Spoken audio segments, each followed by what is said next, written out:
Hello. Previously we used our oxidation state tables to actually find the oxidation state of the most common elements in the compounds. However, you don't have to really use it or rely on it, as long as you understand the concept which is behind that. As you see here, some elements on the right side, and this value below the symbol of element, it's electronegativity. I'm just going to say one thing about that. We may define it as electronegativity. We may compare to the ability of atom to attract electrons, which exist in a bonding between the different or the same elements in the compound. So the higher value, the stronger the ability of the element to attract electrons. So look, for example, on fluorine. It's nearly 4. And oxygen, it's 3.44. So if we take the molecule of that compound,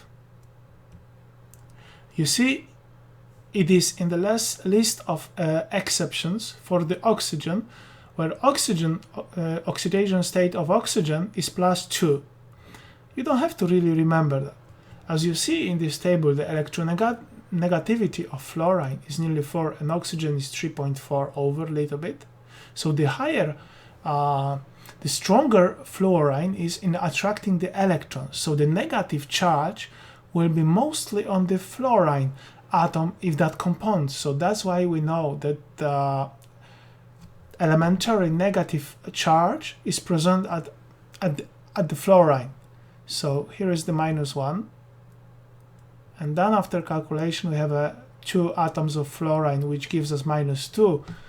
To balance it to get a 0, we need to have a +2 on the oxygen. That's our exceptions. That's our exception in the oxidation state tables, but we can actually deduct it from electronegativity of elements.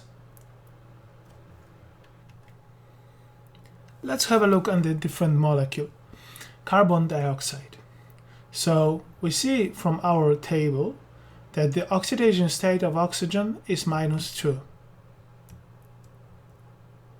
So to calculate the oxidation states of carbon, overall charge of the molecule, we remember, is 0. So 2 multiplied by -2 is -4. So to balance -4 with only 1 atom of carbon, it needs to possess +4 oxidation state. So if we look at our list of the elements, we see that the carbon ability to attract the electron is much weaker than the ability of oxygen to attract electrons. That's why we have a minus on oxygen and plus on carbon. Another example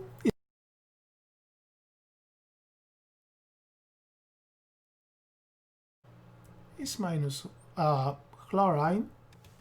So chlorine is -1, and so chlorine is -1, and potassium is +1. Potassium is in the first group, and to balance the overall charge on the molecule, there must be -1 on chlorine. And as we look on our list of the elements, we see chlorine electronegativity is 3.16, and the potassium electronegativity is 0.82. So that's why the chlorine has a negative charge and potassium has a positive charge. I leave that example before we move to the next one.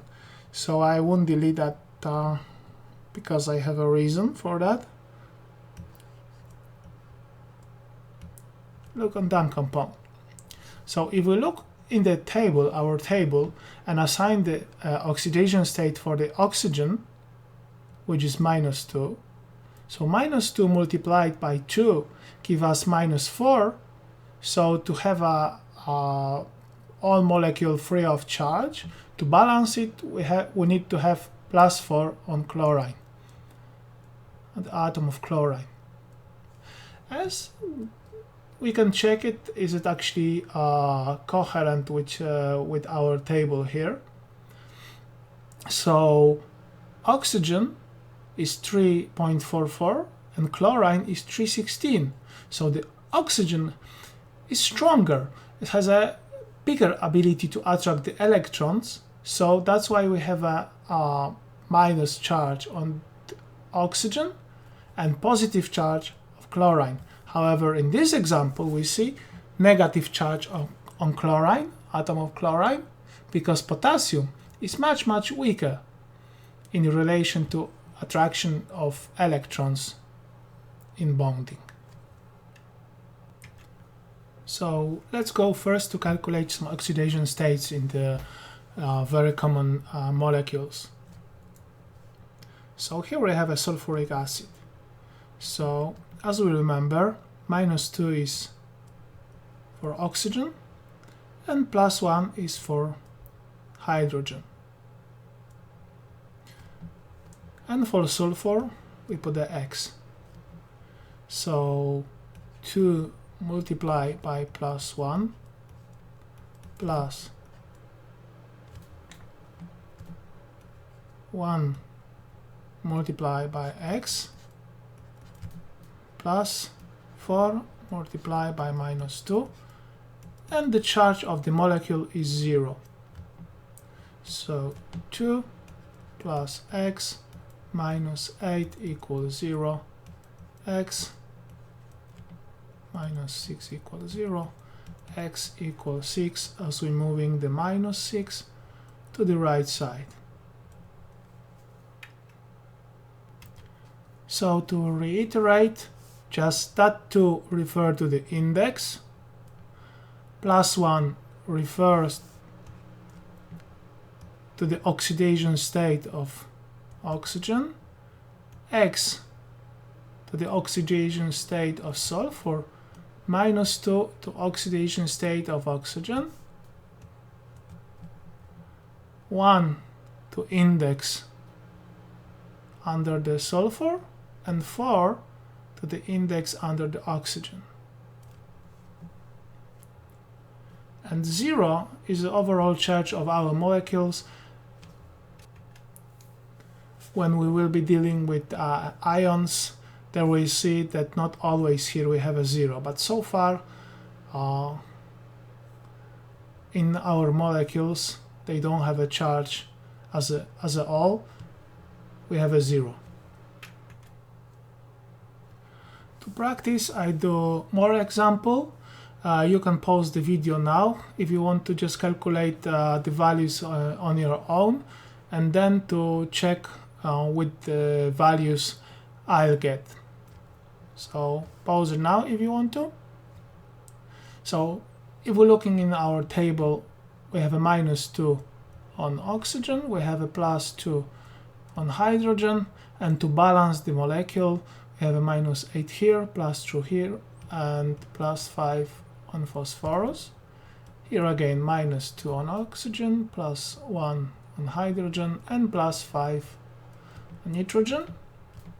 Now we have a plus 1 on hydrogen, minus 2 on oxygen, and plus 2 on calcium. Plus 1 hydrogen, minus 2 oxygen, plus 2 magnesium, plus 1, minus 2, plus 1, minus 2, plus 1, and plus 7, minus 2, plus 1,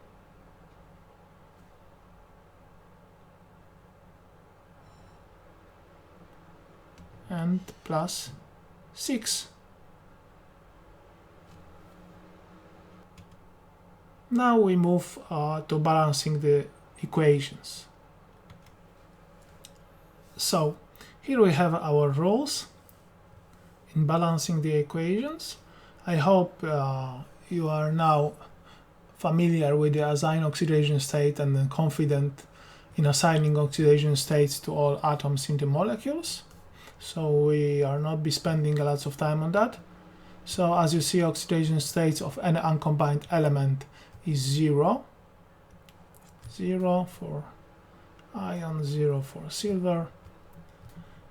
Here we have a +5, -2, +1, -2,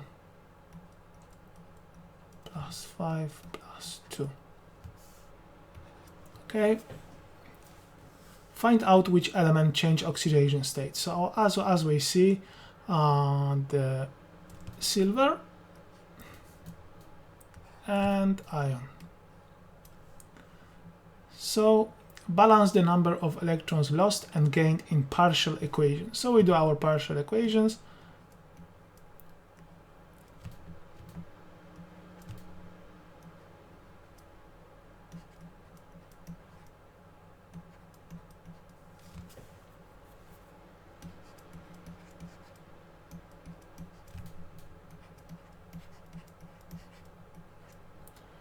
So ion, to move from the 0 oxidation state to +2, need to lose 2 electrons. And silver, to move from the oxidation state +1 to 0, need to gain 1 electron. And as we said earlier, the number of lost electron and gained electron must be equal. So balance the number of electrons lost and gained in partial equation. They must be equal. So to balance, we multiply the second equation by 2. So we'll get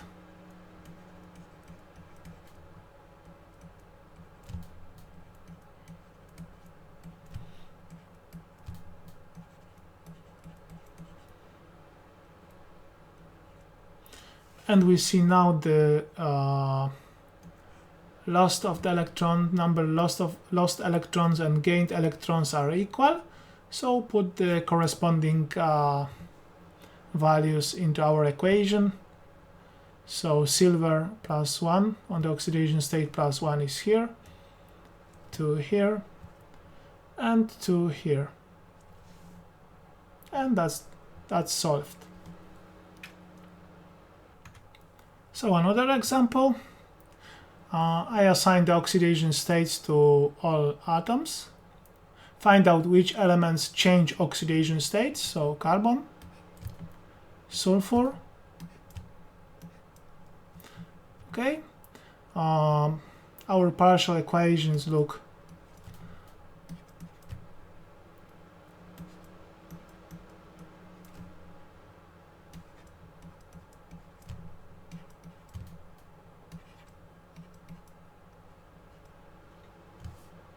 so carbon need to lose 4 electrons, and the sulfur need to gain 2 electrons.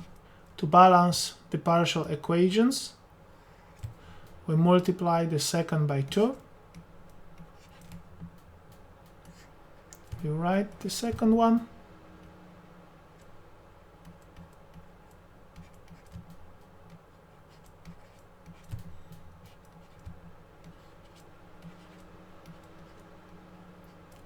And as we see now, the number of lost electrons and gained electrons are equal.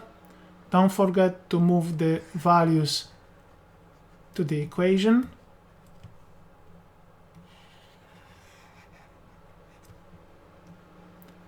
And balance the mass, check the mass. So 1 carbon here, 1 carbon here, 2 atoms of sulfurs here, 2 atoms of sulfurs here. Now we're checking the oxygen. We have 8 on the left side, 2, 4, 6, 7. Only 7 on the right side. So put the 2 before the water. Now we have a 8, and checking the hydrogen, 4 hydrogens here, 4 hydrogens here. So it's balanced. At the end, we're balancing the oxygen and hydrogen as the inspection method. So another example, find out which elements changing oxidation state. I already underlined them. So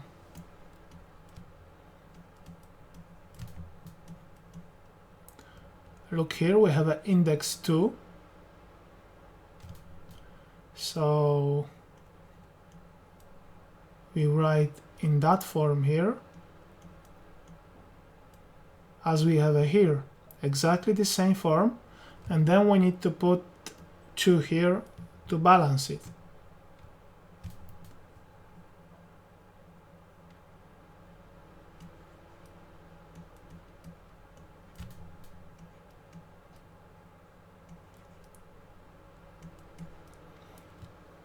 Okay, in the first partial equation we have a loss of 6 electrons, and in the second one we have a gained 6 electrons.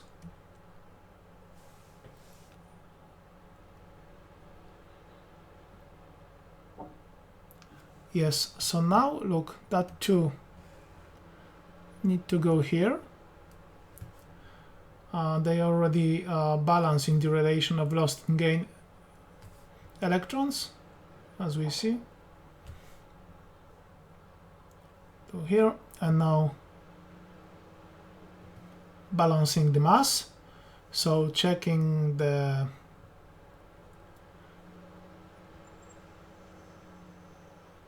potassium, 1 here, second here, 2, 3 here, 3 on the right side,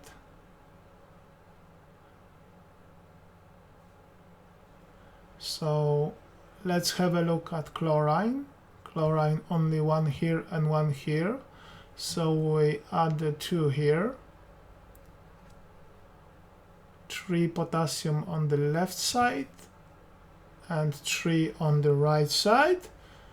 Now we're moving to nitrogen, so we have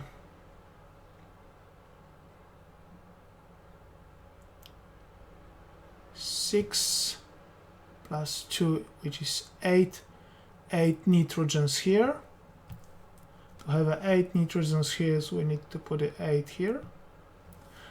Now oxygen, so let's have a check first on the right side, because if we need some, it looks like we have a water here, it looks that we might need add some on the left side. We see, so 7 plus 24, which is 31, and here we have 18, 21 plus 6, 27, so we need a 4 here. And as the last one is hydrogen, we have 8 hydrogens here and 8 here, and it's balanced. It looks quite a little bit complex, you know. At the end you need to balance the mass and add the values to the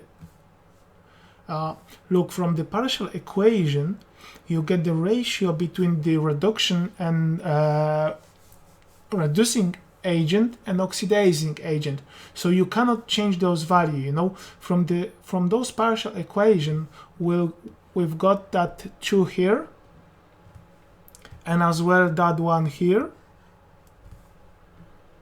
We got as well that 1 here and 1 here. So those values circled here cannot be changed when you're balancing the mass, because those values you've got from the partial equations here. So you can only change values at different molecules to balance the mass. And do it in the order like potassium, nitrogen, and as the last one is oxygen and hydrogen. So that's the order, the easiest way to do it. So next example, already assigned the oxidation states, and we just check the elements with changing the oxidation states. So here, chlorine, here and here. Okay, so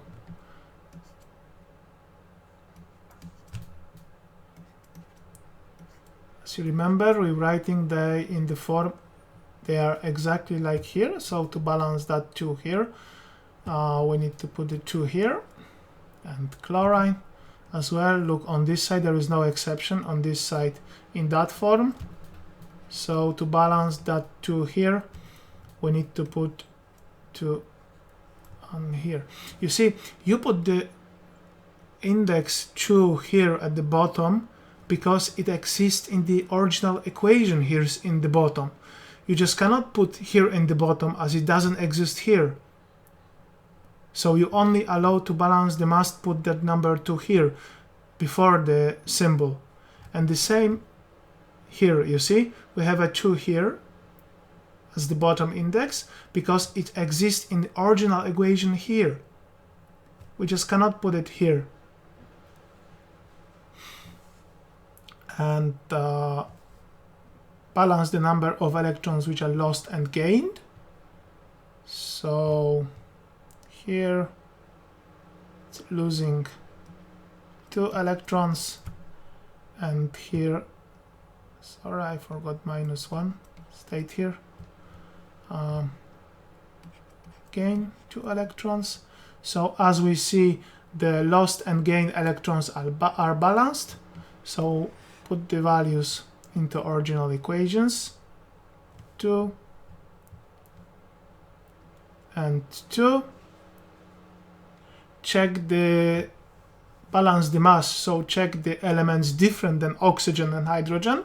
So potassium, 2 potassium here, 2 potassium here, and as the last hydrogen and oxygen, we don't have any, it's already balanced.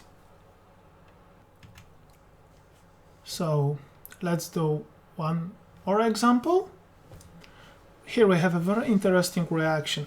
Find out which elements change oxidation state. So we see that chlorine here, and chlorine here. But on the left side, we have only chlorine changing the oxidation state. We don't have a second one here, but on the right side, we have a chlorine on 2 different oxidation states. So what's going on here? The reaction like that, we call that disproportionation reaction. One element actually is an oxidizing agent and a reducing agent.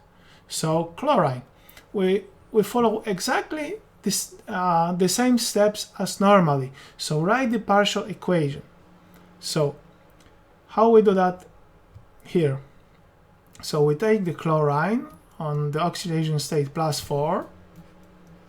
So the first here on the right side, it's chlorine on oxidation state +3. Chlorine on oxidation state +3. So to move from +4 to +3, it needs to gain 1 electron. Now we have again the chlorine, because only that chlorine can move to the oxidation state +5, because we don't have a chlorine here in that molecule. So that's the only possibility. Chlorine on oxidation state +4 and chlorine on oxidation state +5. Here it needs to lose 1 electron. So as we see, the electrons are balanced. We don't have to multiply the partial equation by anything. But look, here we have a 1 chlorine and 1 chlorine here, but on the left side, only 1 chlorine here. So the reaction actually, the equation is not balanced. Why? look here, we have a 1 and 1 here. So it is not possible that the one single atom actually oxidize and reduce in the same time. So for example, 2 molecules of that compound must react. One is acting as an oxidizing agent and the second as a reducing agent. So that's what we're doing here, because that chlorine comes from that molecule and that chlorine, it comes as well from that molecule. So we need to add those values. 1 plus 1, which gives us 2.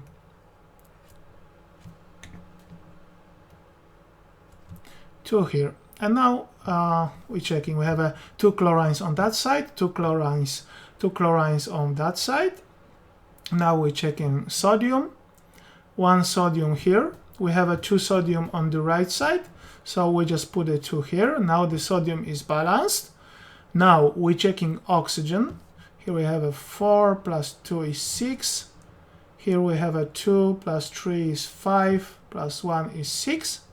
And we have 2 hydrogens and 2 hydrogens here. Now it's balanced. So it's done. Those equations I balance in the next video, which be actually with the more advanced equation. We'll be dealing there. At the beginning I just solve those one. If you don't want to see the oxidation states, which I'm going to assign, just pause the video now and do it on your own.